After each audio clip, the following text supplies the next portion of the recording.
কাজের মাসি ভার্সেস এখনকার দিনের কাজের মাসি। আগেকার দিনের বৌদি, আমার সারা ঘর ঝাড় দেওয়া হয়ে গেছে, ওই ঘরটা দিয়ে দিয়েছি আর সব নতুন ঘরগুলোও ঝাড় দিয়ে দিয়েছি। ঠিক আছে, তুই রান্নাঘর থেকে খাবার নিয়ে নে। আচ্ছা ঠিক আছে, আমি রান্নাঘর থেকে খাবার নিয়ে নিচ্ছি। বৌদি, এ মাসে আর 100 টাকা একটু বেশি দেবে, কারণ ছেলে মেয়েগুলোর পুজোর জামা কিনতে হবে তো একটু চাপ পড়েছে। বাবা, 100 টাকা? অত এখন দিতে পারবো না রে। আচ্ছা ঠিক আছে বৌদি, তাহলে তুমি আমাকে দিও এ মাসে, পরের মাসে মাইনে থেকে কেটে নিও। এখনকার দিনে বলো। তুমি আমাদের বাড়িতে কাজ করবে? আমার মাসে 4000 টাকা লাগবে, ঘর ঝাড় দেবো আর বাসন মাজবো। আর ঘর মুছবে না? না না, ঘর মুছবে আবার কে? পুজোর সময় শাড়ি চাই আর প্রত্যেক দিন আমার খাবার লাগবে এবেলা ওবেলা। আর আমার যদি কোনো ব্যাংকের লোন আটকে যায় তখন একটু চেয়ে নেবো, তখন একটু দিয়ে দেবেন। এগুলো যদি সব মেনে নেন তাহলে আমি কাজ করতে রাজি আছি, না হলে নয়। আপনি যদি রাজি থাকেন তাহলে বলুন, না হলে আপনার পরে যে আছে আমি তার কাছে চলে যাব। না না, ঠিক আছে, আমি রাজি। আচ্ছা ঠিক আছে বৌদি, তাহলে কাল থেকে আস। আগেকার দিনের কাজের মাসি ভার্সেস এখনকার দিনের কাজের মাসি পার্ট 2। আগেকার দিনে বৌদি, আমার বোনটা না এক জায়গায় কাজ করতো, আমার বোনটাকে সেখান থেকে কাজ ছাড়িয়ে দিয়েছে।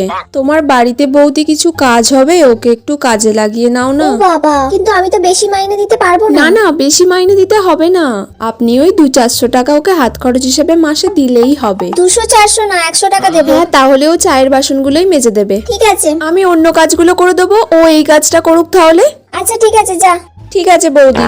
এখনকার দিনে হ্যাঁ হ্যাঁ, বলো বলো কি বলো। গো, তুমি তো তখন থেকে ফোনে কথাই বলে যাচ্ছ। কি হয়েছে? কাজ তো কিছুই করছো না, খালি তো ফোনই করছো। আরে এই তো সবে ফোনটা খালি একটু ধরলাম আর আপনি এসে এক্ষুনি বলতে শুরু করে দিয়েছেন। দুদিন অন্তর অন্তর তুমি কামাই করছো। তোর কাজ এরম ভাবে আমি কাজ করতে পারবো না। কি অভদ্র আমার মহিলা অনেক লোক বাবা। পড়ে আছে, নাটক এরম যত। ভাবে কাজ করতে হলে আমাকে বলবেন না।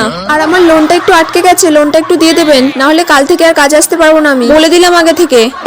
আগেকার দিনের কাজের মাসি ভার্সেস এখনকার দিনের কাজের মাসি পার্ট 3। আগেকার দিনের বৌদি, বলছি আমার না বাবার খুব শরীরটা খারাপ, কাল আর আজকের বিকালটা আমি করতে পারবো না। কালকে বাবাকে নিয়ে আমি ডাক্তার দেখাতে যাব, তো সেই জন্য আজকে বিকালে আমি রিপোর্টগুলো করাতে যাব। না, কামাই করা যাবে না এত, তাহলে আমি অন্য লোক দেখে নিচ্ছি, তোমাকে আর করতে হবে না। না না বৌদি, এরকম করবেন না, আমরা খেতে না পেয়ে মরে যাব। দেখো কি করবে। না না বৌদি, আমি কাল কাজে আসবো। ঠিক আছে, যা করছো করো, সবসময় ছুটি ছুটি করবে না। হ্যাঁ, আমি কাল কাজে আসবো। আচ্ছা ঠিক আছে।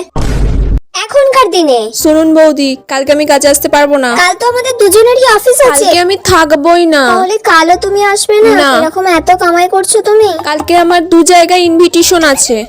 যে কোনো এক জায়গায় যাও। 2 জায়গায় ইনভিটেশন আছে, 2 জায়গাতেই আমাকে যেতে হবে। একবেলা এসো। আমি ওসব কাজে ভাজে আসতে পারবো না, তাহলে আপনি অন্য লোক দেখে নিন। তাই দেখছি। ঠিক আছে, তাহলে পরশুদিন এসো। সেটাই বলুন। ঠিক আছে, আমি পরশুদিন আবার কাজ করে যাব।